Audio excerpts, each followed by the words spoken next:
Keep updated but not inundated during Trump's presidency for the next 4 years and beyond with our new broadcast. I'm Nikki, your host for today. Number 1. DEI Walkbacks.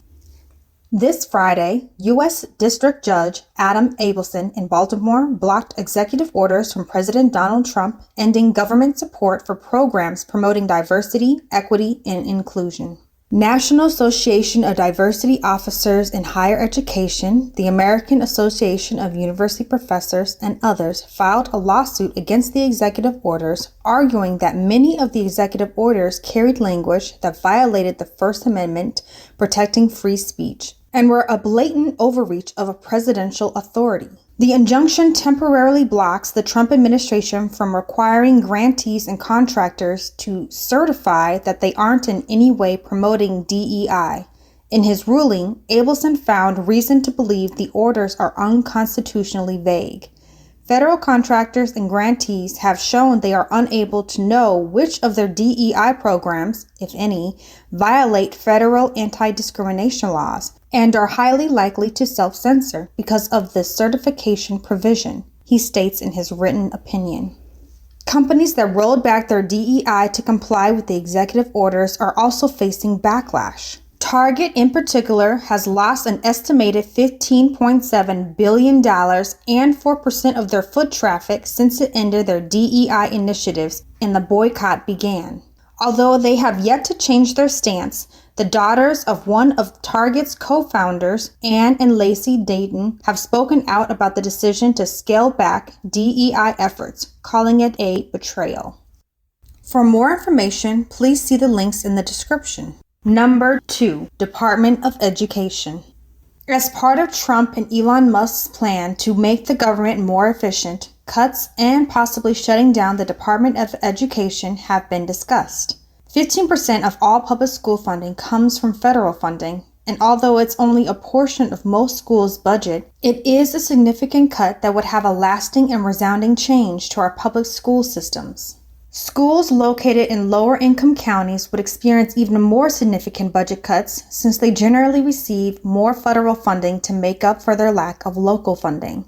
While many bigoted citizens seem to believe that this would only affect inner-city schools, it is actually rural, low-income areas that receive the majority of the funding and would get the full weight of these cuts. So far, there have been no official changes. The Department of Education's budget is determined by Congress, and any changes to its funding would technically need to pass through them before anything could be done. For more information, please see the links in the description. Number 3. Conflict between the Democratic Republic of the Congo and Rwanda. Tensions between Rwanda and the Democratic Republic of the Congo are on the rise. Rwandan-backed insurgents have already taken 2 key cities along the border between the DRC and Rwanda, Goma and Bukavu, triggering widespread panic as looting and the estimated 3,000 killings cause mass displacement. Thousands of people have fled to the neighboring city of Burundi. The Congolese government is trying to resolve this conflict, but feels that sending 4,000 Rwandan soldiers to assist the insurgent group goes against their agreement. We see that Rwanda is not being faithful or keeping their word and not being sincere in engaging in a political solution, Foreign Minister Teresa Kayikawamba Wagner says in her address to the UN Security Council. While the Rwandan President Paul Kagame claims he has no knowledge of his troops fighting in eastern DRC, many Congolese analysts and politicians fail to see how the president could be ignorant of his army's location.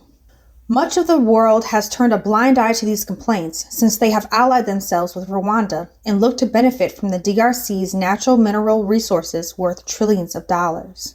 The European Union has a contract with Rwanda to purchase mineral resources that the country has no way to fulfill without dipping into the DRC's resources, a clear motive for the recent attacks. In January of this year, the U.S. signed a new contract with the DRC to pilot a new model for legal and responsibly sourced artisanally mined cobalt in the Lualaba province. However, this is after years of illegal pilfering. The DRC has lodged numerous lawsuits against U.S. companies like Apple, Google, Dell, Microsoft, and Tesla, who have all taken advantage of their people and resources. Congolese activist Kambali Musavuli says, "We can't talk about the fourth industrial revolution without Congo's resources, but we should not have blood in the technology devices that we are using. So it's up to the citizens benefiting from the pilfering of Congo's resources, the United States, European nations, and others to support the Congolese in the struggle to bring about peace and stability." This also means holding Rwanda accountable for the support in destabilizing the DRC. Some suspect that as the DRC has tightened its borders, boundaries, and efforts to protect its own citizens, world powers like the European Union are trying to use their allyship with Rwanda to take their resources by force. Musavali also claims that so-called unifying events like the Global Citizens Move Africa tour that performed in Kigali, Rwanda on February 21st show the world's support for Rwanda over supporting the DRC in maintaining its independence. Tems, a Nigerian Grammy Award-winning musician, canceled her appearance in the tour, citing the ongoing conflict between Rwanda and the DRC. However, John Legend still made an appearance. For more information, please see the links in the description. That's all for the news updates. Thank you for tuning in. It was a little longer this week, but I wanted the information to be thorough. New videos drop about twice a month, maybe more, maybe less. To end on a creative note, I'd like to share a personal update and a few books I'm reading. A good friend and amazing poet, Jay Nichelle, has asked me to present some of my work in her gallery showing this Saturday, March 1st at the IFCC Gallery. Information is in the description and on my Instagram. The theme is Grown Folks Blues, and I'm very excited. Right now, I'm reading a couple different books. One is the sequel to Children of Blood and Bone, Children of Virtue and Vengeance.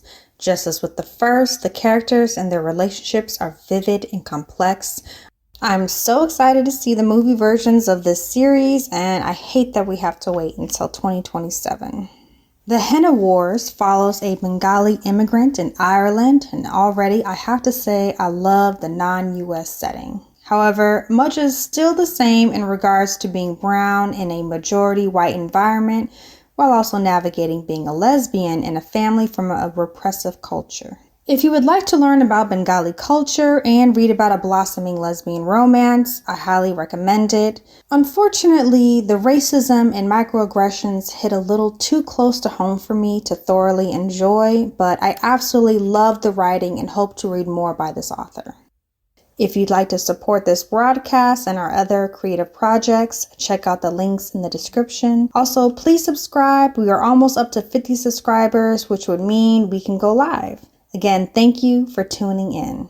Keep Updated But Not Inundated is brought to you by Nikki and Kayla, owners of Nickname Press, aka Girl Blunt.